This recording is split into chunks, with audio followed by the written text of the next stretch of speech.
tanto las ideas del liberalismo como del conservadurismo fueron concebidas durante el siglo XVI, para ser más precisos, durante la Revolución Inglesa.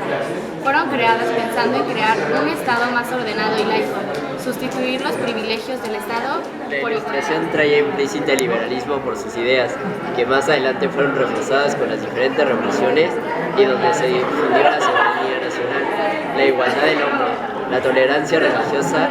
Todas estas ideas dieron lugar a muchas posiciones, entre ellas la conservadora, que aunque tenían en común las mismas raíces ideológicas, defendían la tradición, como lo son la religión, por ejemplo. Mientras que el socialismo científico, antecedido por el utópico, nace con Karl Marx, con su famoso libro El Capital, en donde se explica la lucha entre las clases, considerada el motor de la historia, siendo la propiedad privada el inicio de una división entre la especie humana, entre la clase opresora y la clase oprimida. Ante este constante roce de clases sociales, es lo que conocemos hoy en día como el socialismo. Con las ideologías de Inglaterra. Bueno, Inglaterra, como ya lo vimos, tuvo gran parte de estas ideologías, que fueron 4. El liberalismo, el socialismo, el conservadurismo y el nacionalismo. El liberalismo explicaba que necesitaban una reforma y el pueblo quería que tuvieran más participación. El conservadurismo todo lo opuesto, por eso son polos contrarios. Entonces el conservadurismo quería que hubiera un poder divino o un rey que controlara todo desde el centro, que la religión siempre fuera la misma y que todos fueran gobernados igual. En el nacionalismo tiene su apogeo en Francia, pero también Inglaterra lo adoptó. Consiste en una forma de tener un himno o algo que reconozca esa nación como tal, una bandera, un himno o los colores de su patria. Es por eso que el nacionalismo es el más importante. Y para finalizar, gracias a las revoluciones industriales, la primera y la segunda, Inglaterra optó por el socialismo, que son los movimientos obreros, distintos movimientos como el ludismo, el carlismo, etcétera, que llevaron a que esta ideología pudiera cambiar la forma de gobierno de Inglaterra. Bueno, a continuación veremos cómo las ideologías se expandieron de nuestro país que elegimos, Inglaterra, hacia diferentes países. Podemos observar en la imagen que Inglaterra posee las 4 ideologías. Aparte de ello, tiene un contorno morado porque hubo un acontecimiento que marcó mucho a ese país, como fue la Revolución Industrial. Vemos cómo Inglaterra se desplaza a los Estados Unidos, a México y a Centroamérica. De igual forma vemos cómo Francia se desarrolla hasta Estados Unidos, hacia México, hasta Centroamérica y hasta Brasil.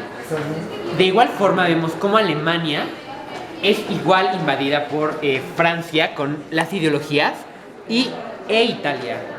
Igual de la misma forma vemos cómo España envía la ideología que tiene potencialmente conservadurismo a diferentes partes del mundo. Y es así como esta expansión y haciendo énfasis en Inglaterra llevó a que todas las ideologías estuvieran en 19. Todos sabemos del proceso de industrialización que sufrió Inglaterra, siendo pionera en este campo. Pero para que esto pasara, antes, en el siglo XVII, ocurrió uno de los primeros puntos de conflicto dentro de las fronteras de Inglaterra, la Revolución Inglesa. Este es uno de los primeros puntos de tensión en los que se enfrentan liberales y conservadores, ya que en este punto los liberales consiguieron que los burgueses se mantuvieran en el poder y así pudieran crear leyes que les beneficiaran. Más adelante, ya en el siglo XIX, se enfrentó un proceso de movimientos obreros debido al socialismo. También no hay que olvidar que en este punto China sufrió un proceso de guerra contra Inglaterra por el proceso de opio y otros procesos, pero esto se definirá más a fondo en los minutos siguientes de este video. Si hablamos de un conflicto, en particular que ocurriese en Inglaterra durante el siglo XIX, indudablemente se debe observar el fenómeno de los movimientos sociales. El primero en aparecer fue el ludismo, que se refiere a las acciones organizadas por los trabajadores ingleses contra la maquinaria. Estas destrucciones fueron duramente reprimidas por el gobierno con penas de muerte para los autores. Sindicalismo. Las asociaciones de trabajadores se formaron muy pronto. De hecho, Algunas fueron transformaciones de los viejos gremios a la nueva situación industrial, pero todas las organizaciones estaban prohibidas, pues se consideraba que iban contra la libertad de empresa y de contrato. La huelga se convirtió en el principal instrumento de presión. Cartismo. De forma simultánea al desarrollo de los sindicatos en Gran Bretaña, los obreros se orientaron hacia la lucha política, con el objetivo de conquistar la igualdad de derechos para todos los ciudadanos.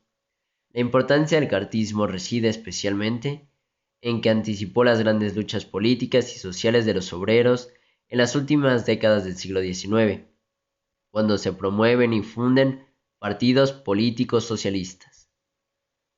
Si hablamos del contexto histórico, prácticamente todo el siglo XIX fue precedido en su totalidad por la reina Victoria, la cual gobernó desde 1837 hasta 1901. Pasó a la historia por haber organizado uno de los momentos más prósperos de la historia del Reino Unido. La Revolución Industrial se desarrolló en Inglaterra antes que en cualquier otra nación, transformando la vida medieval.